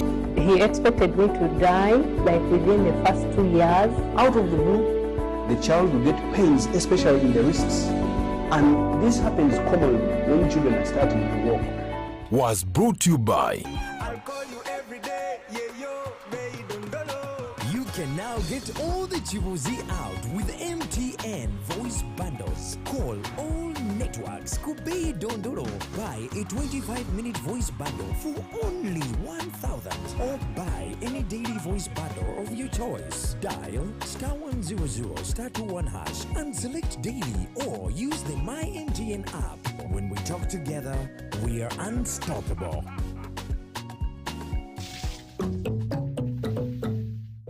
Nyati Motion Pictures brings you Tuko Pamoja, Peoples of Eastern Uganda segment. How have they negotiated the colonial border that divided the Luya nation into 2 countries? The Basamia, Babukusu, the Bagwe, Bamasaba, all belonging to the Valuya of Kenya. We didn't know there was a border to go and visit our father's only sister and our mother's only sister in Bungoma. Actually, if you talk of the integration of the East African community, for us, we're already integrated. One community. Premiering in Mbale City at Mount Elgon Hotel on Saturday, 12th of October. To get a ticket, call 0778 787 660. Tuko Pamoja? In a nation hungry for truth, a world where every story matters, there exists a beacon of trust and reliability. For decades, they've been our voice and our window to the world. holding the mirror of our history. With 4 TV stations and 11 radio channels spanning 27 languages, they stand as guardians of information, defenders of truth. With Mascari Heritage Advantage, they uphold every citizen's right to reliable and free information. Their archive stories shaped our past and illuminate our present. Yet now, as new challenges arise and the world evolves, their mission faces its greatest test yet. Be part of our journey and let's navigate the unknown, uncover the untold, and safeguard our future together. Tune into your public broadcaster, for it is the intersection of trust and truth. Because to UBC, your story, and every voice matters. UBC, inspiring Uganda. Juko. Yo. Check the shopping, man. What's your secret? Haven't you heard of the parish development model PDM? Yes, I did, but I thought it was just a talk. No, Sebatia. It is real. I and a few friends together formed a circle, accessed money from the PDM, invested in a portrait project, and now things are moving. Juko. I thought I was one of your friends. You are. But you left me behind. I didn't leave you in poverty. What you do, just visit your LC2 chairperson and your parish chief and start the process of economic transformation. Just like that. The parish development model is an initiative from the government of Uganda through the Ministry of Local Government designed to transform all lives of Ugandans for the better. PDM, my parish, my development, my life. 107.3 Kampala, 96.9 Mbale, 95.7 Jinja, 98.6 Soroti. You are all covered. UBC Mutego.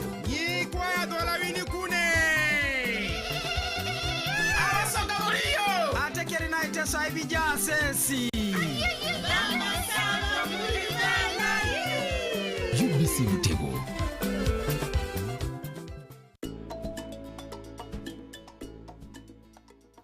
Improving eyesight involves adopting healthy habits and practices that support overall eye health. While these suggestions may not guarantee significant improvements, they can contribute to maintaining good eye health. Number 1, eat a nutrient-rich diet. Consume foods rich in vitamins A, C, and E, as well as minerals like zinc and copper. These nutrients support eye health and may help prevent age-related vision problems. Foods like carrots, spinach, kale, and fish are beneficial. Number 2, stay hydrated. Proper hydration is essential for overall health, including eye health. Drink an adequate amount of water each day. Number 3, protect your eyes from UV rays. Wear sunglasses that block UV rays to protect your eyes from harmful sun exposure. Prolonged UV exposure can contribute to cataracts and other eye issues. Number 4, follow the 20-20-20 rule. To reduce eye strain from prolonged screen time, follow the 20-20-20 rule. Every 20 minutes, look at something 20 feet away for at least 20 seconds. Number 5, maintain a healthy lifestyle. Regular exercise, not smoking, and maintaining a healthy weight are factors that contribute to overall well-being, including eye health. Number 6, get adequate sleep. Ensure you get enough quality sleep, as lack of sleep can contribute to eye fatigue and strain. Number 7, limit screen time. Reduce prolonged exposure to digital screens. If you work on a computer, take regular breaks to rest your eyes. Number 8, quit smoking. Smoking is linked to an increased risk of age-related macular degeneration and cataracts. Quitting smoking can improve overall eye health. Number 9, manage stress. Chronic stress can contribute to eye strain. Practice stress management techniques such as meditation, yoga, or deep breathing exercises. Number 10, regular eye exams. Schedule regular eye exams with an eye care professional. Regular checkups can help detect any issues early on. Number 11, stay hygienic. Practice good hygiene to prevent eye infections. Avoid touching your eyes with unwashed hands. Number 12, use proper lighting. Ensure adequate and comfortable lighting when reading or working to reduce eye strain. It's important to note that while these practices support eye health, they may not reverse existing vision problems. If you experience significant changes in your vision or have concerns about your eyesight, consult with an eye care professional for a thorough examination and appropriate advice. This program is produced by Sani Productions, powered by UBC TV, inspiring Uganda.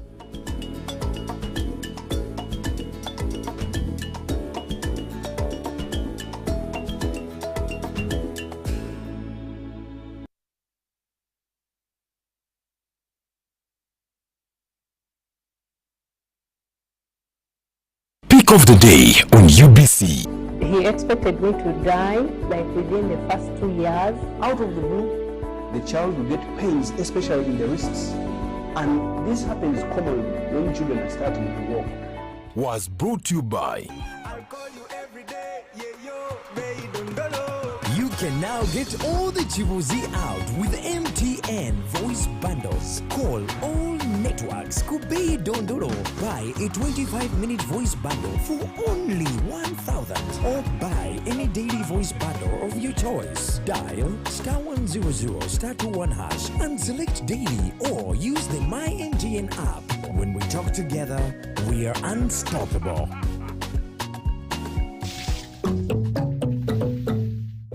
Nyati Motion Pictures brings you Tuko Pamoja, Peoples of Eastern Uganda segment. How have they negotiated the colonial border that divided the Luya nation into two countries? The Vasamia, Babukusu, the Bagwe, the Bamasaba, all belonging to the Valuya of Kenya. We didn't know there was a border to go and visit our father's only sister and our mother's only sister in Bungoma. Actually, if you talk of the integration of the East African community, for us, we're already integrated.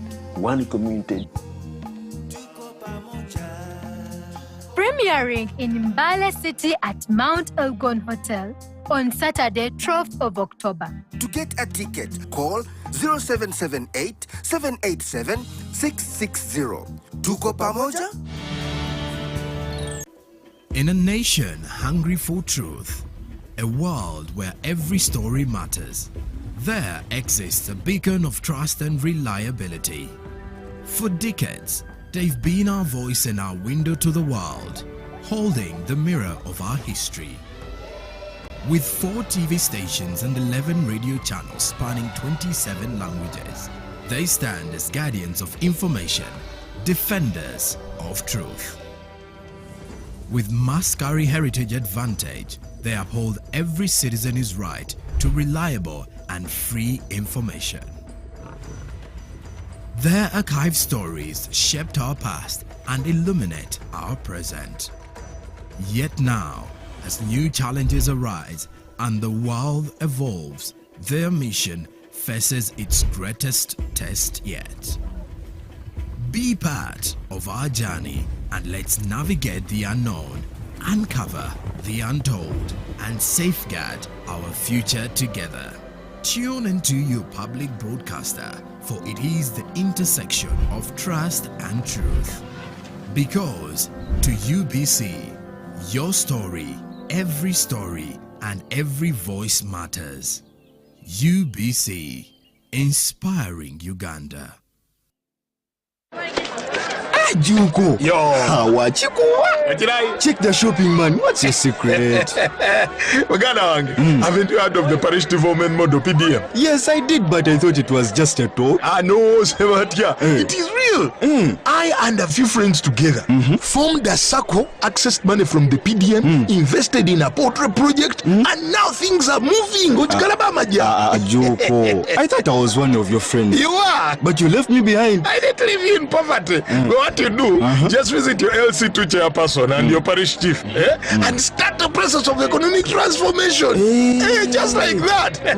The parish development model is an initiative from the government of Uganda through the Ministry of Local Government, designed to transform all lives of Ugandans for the better. PDM, my parish, my development, my life.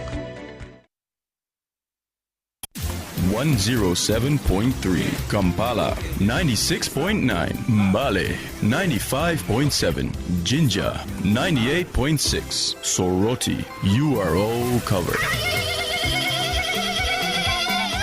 UBC Butego.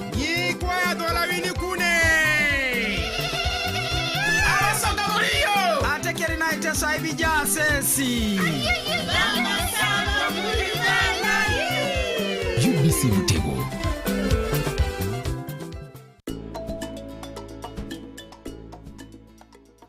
Improving eyesight involves adopting. Live from UPC Studios in Kampala, this is Good Morning Uganda.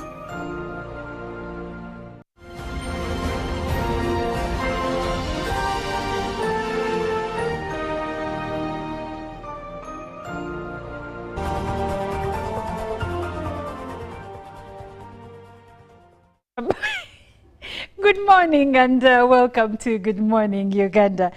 Jeremy is just making me laugh about something here. But anyway, we are delving into a conversation regarding the youth and how they can, how they can fight unemployment through technology. We all know that technology is what the world is at right now. So the times when they would say, oh, we have to embrace education because the youth are the leaders of tomorrow. Today we are educated, but now we have to embrace technology. And as you can see with the evolution of artificial intelligence, that is AI, there is the fear that if we do not get if we don't get on board as soon as possible to embrace artificial intelligence, to embrace technology, we may actually be left behind. And there is concern that many people might actually lose their jobs a few years to come. I'll give you an example. Today, jobs like assistants may not be as famous as they used to be back in the day because guess what? There is artificial intelligence to actually do the job of an assistant. It will prepare documents for you. It will prepare your meetings for you. You don't even need someone to remind you of what's on your calendar, except if you are in a very busy role, that is. But if your role is not extremely busy, you can actually manage your affairs by just putting everything in your calendar, scheduling them, and you'll be good to go. So it's important that the youth, who are the leaders of today and even tomorrow, embrace technology. So to have this conversation with me is Joram Paul Sonko and Olive Monica Najuma. Now, later on, we'll be joined by James Mugabane, who is the MD of Mega Transactions. But for now, Joram, first of all, how are you? I'm okay.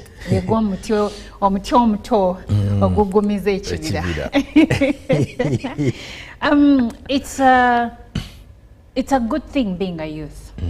And I was having a conversation with a doctor friend of mine, and he said that at 24, 25, that is someone's prime.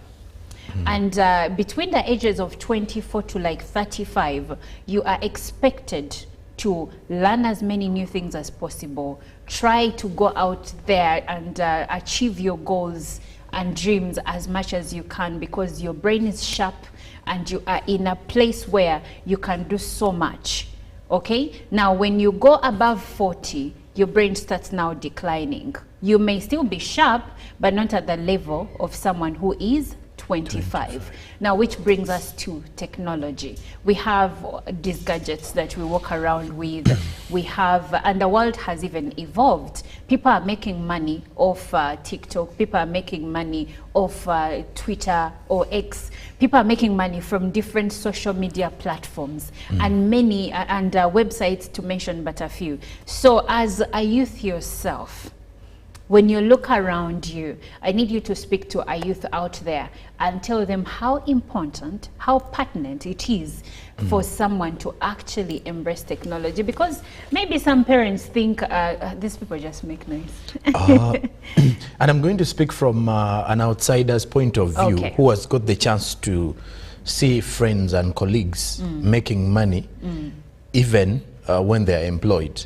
Of late, there is a growing trend of digital influencing. Yes. And it has changed from the ordinary social media influencer into a better and formal term of digital, that you can use digital media to push brands or to push your own self and earn money. Many of the social media users we have today are not employed formally. Many of them are employed informally. What do I mean by the informal employment? Many are getting jobs, or because we are now belonging to the gig economy, where someone looks out for you and says, well, Olive, I have an assignment here. This is something that you can easily earn off for a day. Maybe I have 500,000 Ugandan shillings for you to come and do this particular job for me, and you can easily do it. But how are they going to look out for you? They're looking out for you on social media platforms. They're looking at someone who has a social media presence. And the beauty is today, in most cases, they're not looking at the numbers that you have. They're looking at your profile on social media. They will go, let's say, on your TikTok. They will look out for your Instagram. They will look out for your Twitter, now X, and see how do you relate, which kind of posts are you pushing out there, which kind of message defines you as an individual. And in most cases, that is how many of the digital influencers have been growing over the years. You find someone seated in the comfort of their home, but they are paying rent. Some have even been lucky to even own, to even own vehicles or to buy a car or other assets attached to the same, simply because of their presence on social media or their online presence. And this is all because of the technology. And the thing about technology is, like you've mentioned, you do realize that with the age bracket of 24 to 35, this is when this is where you see most of the social media users, even in Uganda. Most of us in the same age bracket spend most of our time on on the mobile phone, meaning you are on the smartphone seeing various opportunities. You're either having an opportunity to go and learn something new, or you're either getting an opportunity to go and skill up on something that you already know.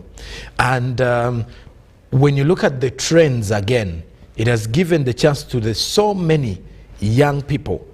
Of course, many have not utilized the space in the way they are supposed to, because you can see someone who was earning off, let's say, digital platforms in 2 years' time. Today, they are no longer earning because they failed to, let's say, adopt to the trend. To the new trend. To the new trends. So they became Nokia. Exactly. They failed to realize that, well, now we are moving into a new era. Let's say there is artificial intelligence. How do I use it to my benefit? It is not here to fight me, but I'm supposed to use it to even make more. To make myself better. To make myself better. And many of them have remained static in the way they do their things. And it's more like in marketing. For people in businesses, you get to notice that every other year there is a new trend that you have to update, or there is a new trend that you have to be up to speed with. That's right. You're not supposed to be doing those kind of things of where you have to write, let's say, a letter and rush to an office looking out for a product. These days people are using emails, people are using Word documents, sending via WhatsApp. Yes. Back then, sending a WhatsApp, when it had just started, it would have been very informal, and you would be looked at as someone who is very disrespectful. But now, when you're not on WhatsApp, it is sacrilege, because your boss is like, why aren't you on WhatsApp? Why aren't you there? Because it's now a platform bringing together different business minds. Yes. And recently, people are also joining LinkedIn to ensure that they connect. And you know, the thing about social media is many people have got opportunities from the same platforms that other people are misusing. That's right. I'll give you. I'll give myself as a testimony. I'm a trained journalist, but I first went into banking. But guess what? My first job, my second job in the media, someone was following me on Facebook and were like, I like how your mind works. I like how. So he invited me for a conversation. Long story short, you got the job. and you see, this is where technology is taking us. That at times you're not skilled enough. You've not even got, you know, enough skills to, let's say, run a given data searching company. Yes. But at least if I told someone runs through your social media timelines and they get to know that, okay, you at least have an idea on how this works. Maybe if at all I teach you how this works, then you can just add on to what you already know. You pick more knowledge, gather more knowledge, and then you're good to go. So Jerome, I'd like to ask you, you mentioned some of the platforms that people are at, like LinkedIn, like Facebook, like Twitter. I would like, tell us, how important is it for someone to have a digital footprint? In today's era, it's very important. Especially if I told you are someone who's career oriented. And being, you know, what I mean by career oriented is that if I told you have a career you want to, you know, to see grow. And I like the fact that even today, even medical practitioners are having a digital footprint somewhere. Yes. You find a doctor having an account on TikTok, not necessarily to do content of, you know, the other TikTokers. You'll find someone advising people on that platform because they know that if at all, we can all bear witness that most of our careers in the country are not well paying. But at least if at all you have different clients that can come out into your, let's say, your inbox and try to ask for more knowledge. People are actually paying money for these services, for these extensive services that you want to acquire knowledge, or you're seeking for, let's say, an appointment with a doctor, and the doctor is not available at the hospital, and the doctor can easily give you more advice or medical advice on social media. Yes. You just get into the inbox, and of course this is a payable amount for those who have been able to monetize. And it is very important, if at all you've got, let's say, you've gone through school. And I like the fact that even the people who have not got the chance to go through school, who have been unfortunate not to acquire education, have realized that if at all I have a social media platform, I can still push for my services, I can still push for my goods.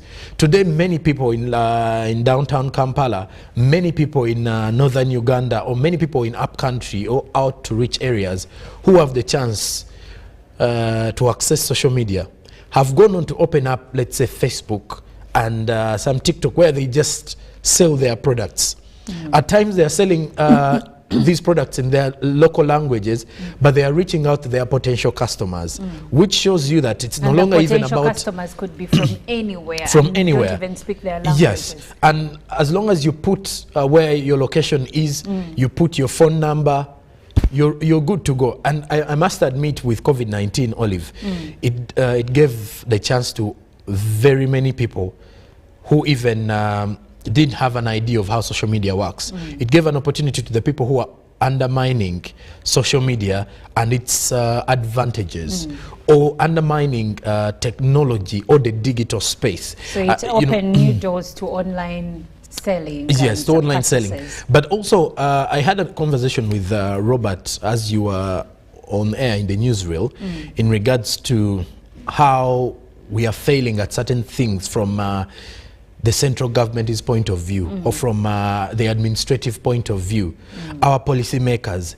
I was showing him a power bank that I got from the European Union, and I was telling him it's not as effective as the power banks that we buy, but it does look like a power bank that can help you during emergency. And Robert was sharing with me that when you look out in some countries like Asian countries, you go to China, Japan, many of these small products, or even in Europe, are made by students, or are made in school as research projects. Wow. And with our new curriculum, you realize these are the same projects people, some of the schools are supposed to be doing. Yes. And he was sharing and saying, when you look at these projects, many of these projects are done by students, and they are sent out to the markets, because many of these European organizations or NGOs that come in the country, or funders, they normally give out these particular, you know, goods as souvenirs, or these particular gifts out there, or these projects that are made by these students free of charge. And when you get it, many of these students feel confident that their work is being appreciated. Now, here in Uganda, we do have different technology hubs in the country, even an innovation hub in Nakawa.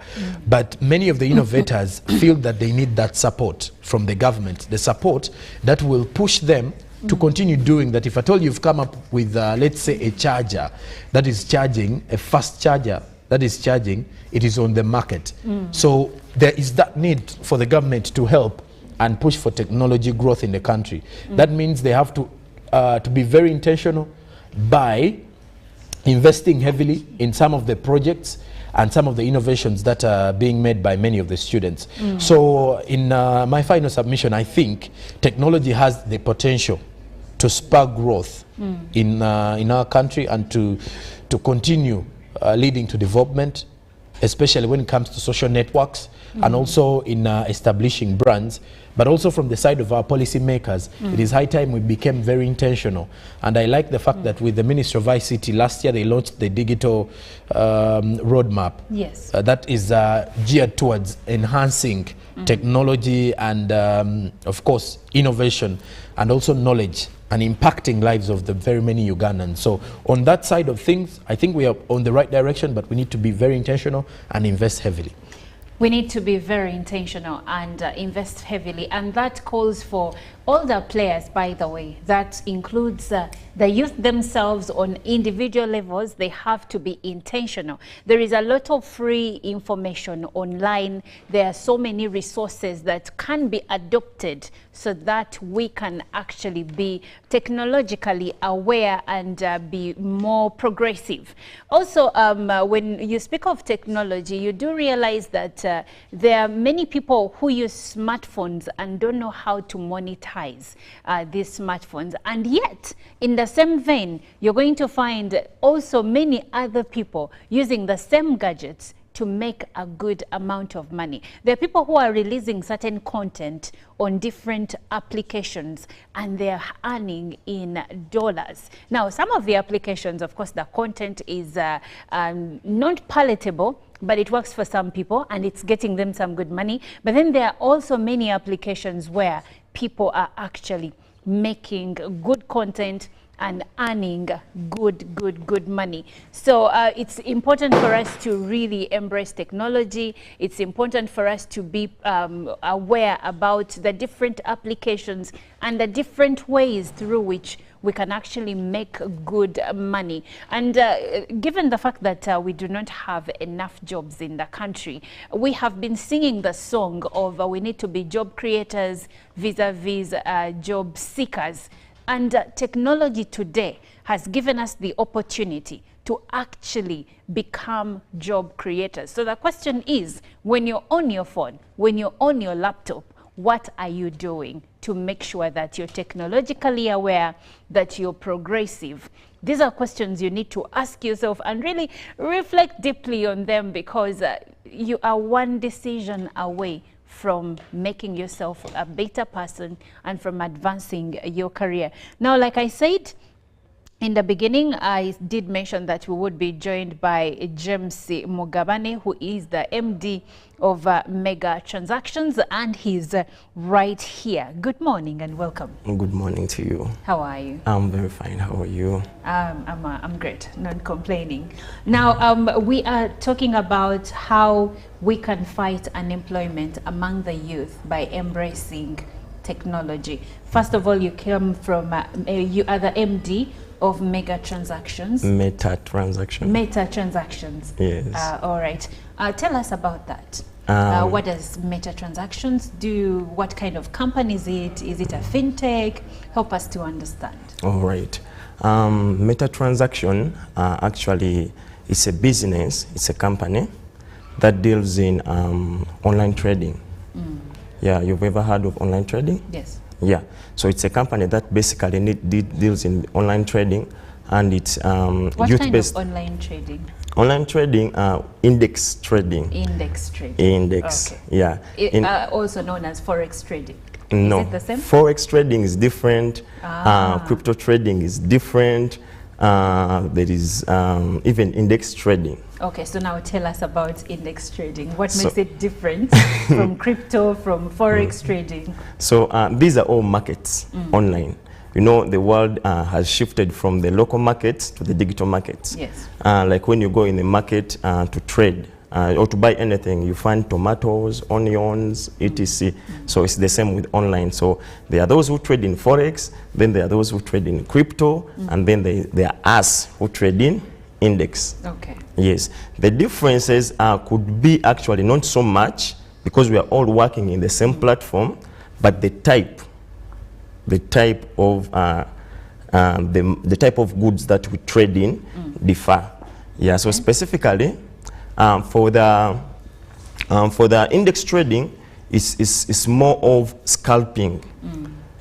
You know, online trading has so many terms. There are those who do swing trading, there are scalpers, and then others. So scalpers, there are those who only do it for just a short while.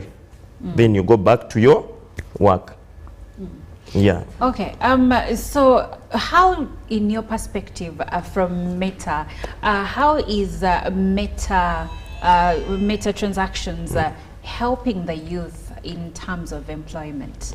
Yes. Now, as Meta transaction, for the youths, many youths are unemployed. They are free. They have a lot of time to do a lot of nothing, and then they end up engaging into drug abuse, crimes, into riots, etc. So as us, we decided to join with Meta transaction so that we can create jobs for these youths. So we create an like a cooperation where we call upon youths. We set up different projects.